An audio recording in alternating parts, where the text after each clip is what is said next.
Hi, my name's Lindsay Holtum, and I'm a junior at Hillcrest High School in Idaho Falls. My project, Which Public Surfaces Are the Dirtiest, uses a comparison of different levels of bacterial contamination to truly determine which public surfaces are the dirtiest.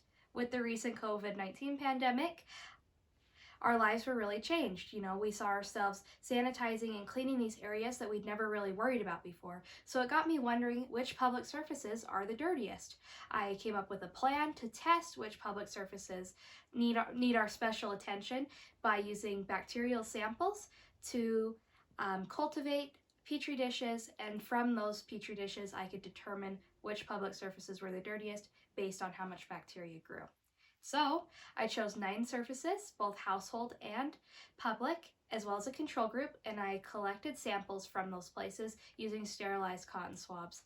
Then I directly transferred the samples to petri dishes and let them cultivate for 2 weeks. At the end of that 2-week period, it was clear to see which public surfaces had cultivated the most bacteria, and I determined that the ones that grew the most bacteria, that covered the largest surface area of their dishes, were the dirtiest.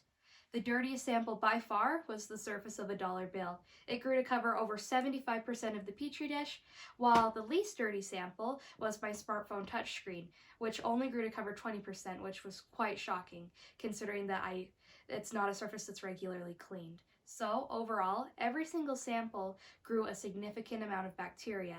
And from these, amounts of bacteria that were grown, I determined that every single public and household service at least houses at least some amount of potentially hazardous microorganisms. So overall, we should make special care to make sure that we clean and sanitize all of our surfaces regularly to stop the spread of potentially hazardous microorganisms, to stop the spread of illness. Thanks.